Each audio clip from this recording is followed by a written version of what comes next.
আসসালামু আলাইকুম, welcome back to my channel. প্রাণ জুড়ানো ডাব দুধের পুডিং।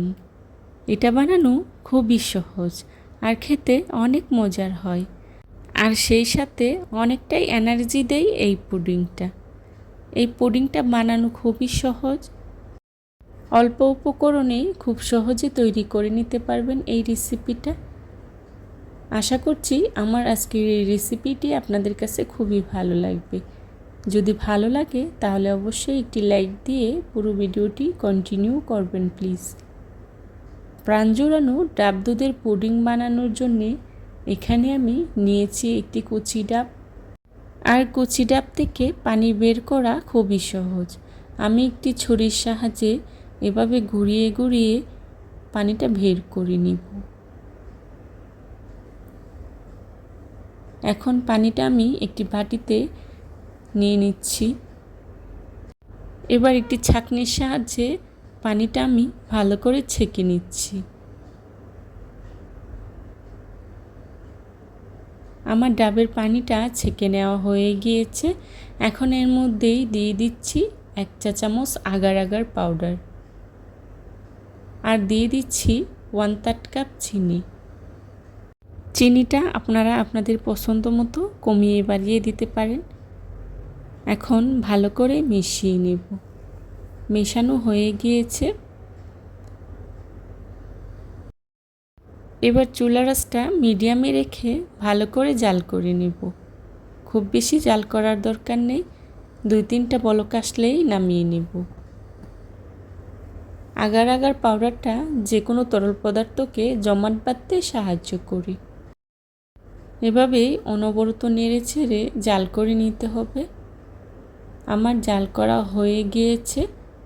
এখন একটি পরিষ্কার বাটিতে ঢেলে নিচ্ছি।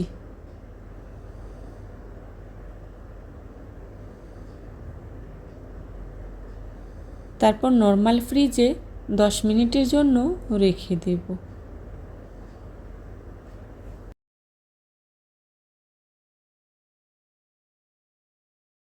অন্যদিকে একটি প্যানে নিয়ে নিচ্ছি দুধ 1/2 লিটার।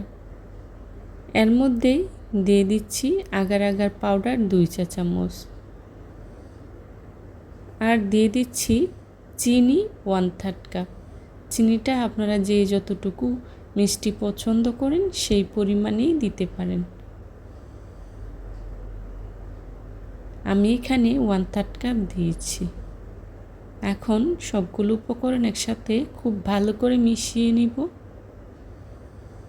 মেশানো হয়ে গিয়েছে। এখন চুলার আঁচটা মিডিয়ামে রেখে খুব ভালো করে জাল করে নেব। তাড়াহুড়া করা যাবে না।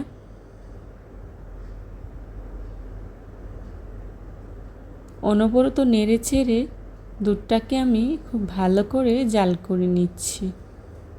আমার দুধটা জাল করা হয়ে গিয়েছে।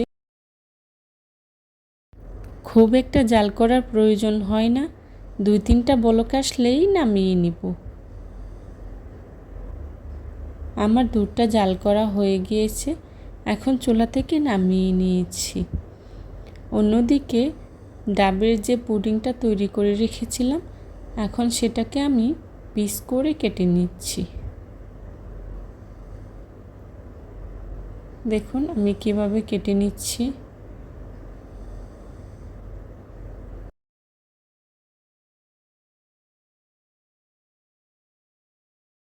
দেখুন জেলিগুলো কতটা সুন্দর হয়েছে। এখন এর মধ্যে দিয়ে দিচ্ছি জাল করে রাখা দুধটা। দুধ দিয়ে খুব ভালো করে নেড়ে ছেড়ে 20 মিনিটের জন্য নর্মাল ফ্রিজে রেখে দিয়েছি। দেখুন 20 মিনিট পর আমার পুডিংটা কতটা সুন্দর হয়েছে। আমি একটি সার্ভিং ডিশে ঢেলে নিয়েছি, আর দেখার সৌন্দর্যের জন্যে আমি সাইডটা একটু কেটে নিয়েছি। দেখুন কতটা সুন্দর হয়েছে। এখন একটি ছুরির সাহায্যে পিস করে কেটে নিচ্ছি। চেষ্টা করেছি খুবই সহজভাবে আজকের এই রেসিপিটি আপনাদের সাথে শেয়ার করার জন্যে। আশা করছি আমার আজকের এই রেসিপিটি আপনাদের কাছে খুবই ভালো লাগবে। যদি ভালো লাগে তাহলে লাইক, কমেন্ট, শেয়ার এবং সাবস্ক্রাইব করে পাশে থাকা বেল আইকনটি অন করে দিবেন, যাতে করে আমি ভিডিও ছাড়ার সাথে সাথেই আপনাদের কাছে নোটিফিকেশন পৌঁছে যায়। আপনাদের একটি লাইক এবং একটি কমেন্টস আমাকে নতুন নতুন কন্টেন্ট তৈরি করতে অনেক অনুপ্রাণিত করে। রেসিপি ভালো লাগলে বাসায় একবার হলেও ট্রাই করে দেখবেন, আর কেমন হয়েছে আমাকে কমেন্টস করে জানাবেন। যারা এতক্ষণ ধৈর্য সহকারে আমার ভিডিওটি দেখেছেন তাদেরকে জানাই অসংখ্য ধন্যবাদ। এ ধরনের সব ঘরোয়া এবং মজার মজার রেসিপি পেতে আমার চ্যানেলটি ভিজিট করে আসবেন প্লিজ।